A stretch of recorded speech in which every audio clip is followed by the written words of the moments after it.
Brasil! Bom dia, boa tarde, boa noite. Hoje a gente vai falar um pouco sobre o discurso do Lula na ONU. Discurso histórico? Não. Um discurso que vai impactar em alguma coisa na sociedade, no Brasil e no mundo? Também não. Mas um discurso que tem que ser registrado e, lógico, a coisa mais importante até agora na ONU foi o date que vai acontecer entre Lula e Trump, a confirmar. Então, roda a vinheta, não deixa de se inscrever e bora pro vídeo.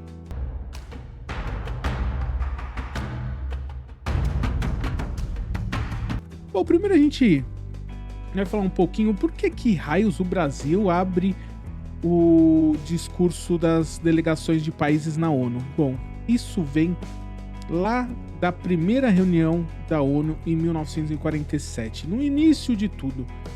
Quando a ONU foi criada, no meio da Guerra Fria, ficou-se com um problema de quem abriria a reunião da ONU. Afinal de contas, o mundo estava tensionado.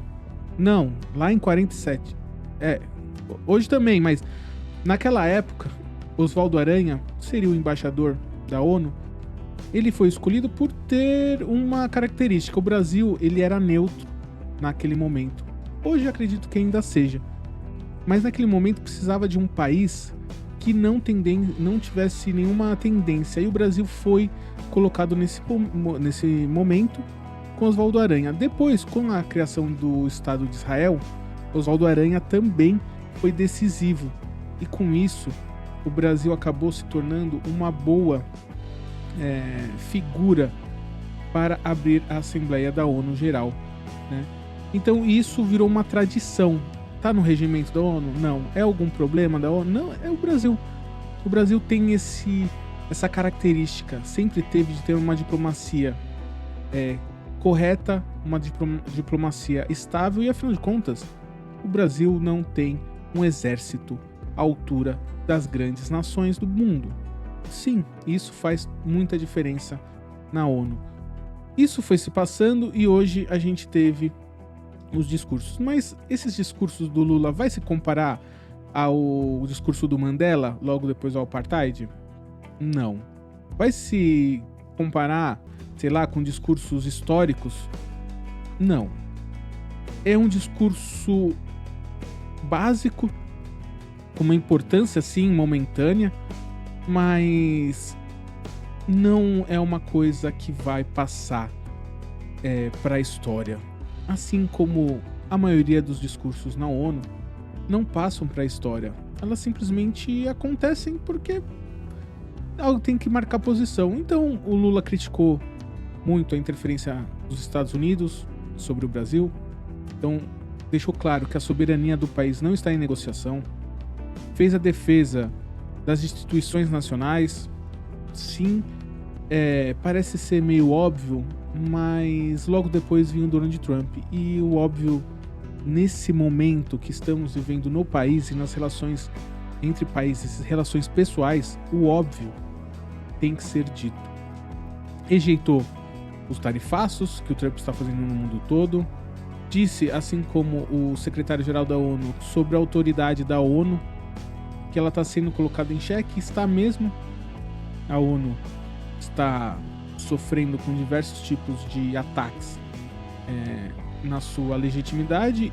E sim, os países são responsáveis, porque a partir do momento que você tem poucos países com direito a veto, a ONU se torna ineficaz.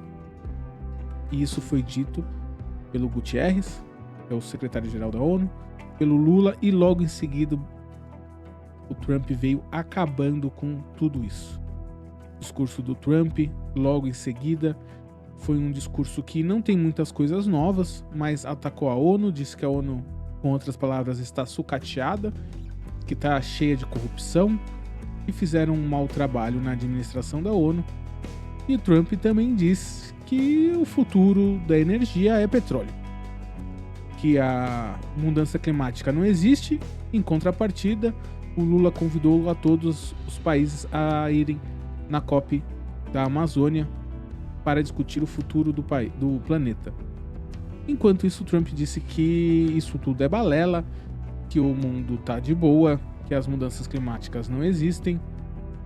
Eu não sei qual é esse mundo aí não, Trump, mas já que tá dizendo, né?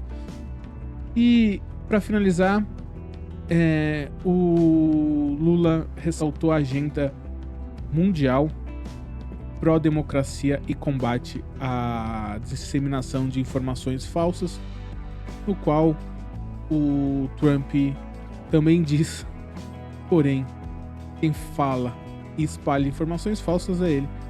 Então, no geral, o discurso do Lula, ele foi um discurso sóbrio, um discurso que não tem muito novidade, já é um discurso meio que de praxe, um discurso para pautar a reunião geral da ONU, um discurso a favor dos países diminuírem a poluição, um discurso contra a interferência externa na soberania de todos os países do globo. Esses pontos hoje são os grandes problemas que Donald Trump mesmo cria e que não são fáceis de resolver. As mudanças climáticas afetam diretamente o bolso dos países, o bolso dos países mais desenvolvidos, porque requer mudanças na fabricação de produtos, requer reciclagem, requer tantas coisas que devem ser investidas, mudadas, ensinadas à população, porque sim, tem muita coisa que tem que ser ensinada à população e mostrada que no primeiro momento pode ser que aumente os custos de algumas coisas, mas no segundo momento e no futuro esses gastos vão ser investimentos para o bem-estar do planeta. Mas num país e num mundo onde as informações e a vida é baseada no TikTok 30 segundos, explicar que hoje vamos ter que fazer algumas alterações no nosso modo de vida para no futuro as próximas gerações receberem esse tipo de benefício, não é uma coisa que se faz fácil, não é uma coisa que se dá a voto. E como as mudanças climáticas estão ocorrendo teoricamente longe de você, porque, vamos ser sinceros, mesmo que tenha uma tempestade, mesmo que tenha uma elevação dos mares, e você está vendo isso, você vai se adaptando. E isso fica longe de você. Os políticos não estão muito interessados nisso. Isso não dá voto, mas dá um discurso bom, que nem Trump fez. O Brasil sai dessa reunião hoje com uma promessa de um date com os americanos. Trump disse que se o Brasil não estiver com ele, o Brasil não vai para frente. Se o Brasil não fizer o que o Trump quer, o Brasil não vai para frente. E alega ter uma reunião com Lula semana que vem. Isso é bom. Acredito que vale a pena investir nessa reunião. Vale a pena ver o que Trump tem a dizer. E vamos ter que aguardar. A verdade é que hoje a ONU realmente está falida. Realmente não representa mais nada. Hoje a ONU tem quase todos os países do mundo e, na verdade, quem manda ainda é os Estados Unidos, a Rússia e a China no mundo. Ah, mas não... a Rússia invadindo a Ucrânia e tá tudo bem. Milhares de sanções. Eu faço um negócio com a China. O Brasil sancionado, a China compra o excedente. A Índia compra o excedente. Então hoje a ONU não tem mais poder.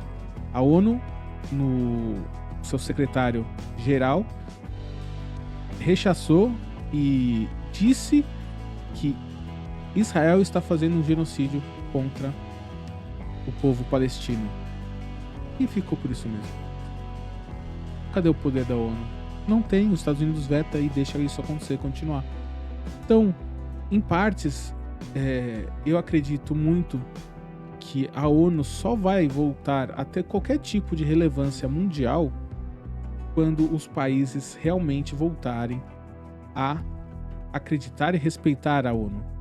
Porque hoje, e ainda mais com o discurso sarcástico de Trump, a ONU está desmobilizada e desacreditada pelos países que realmente precisam dela.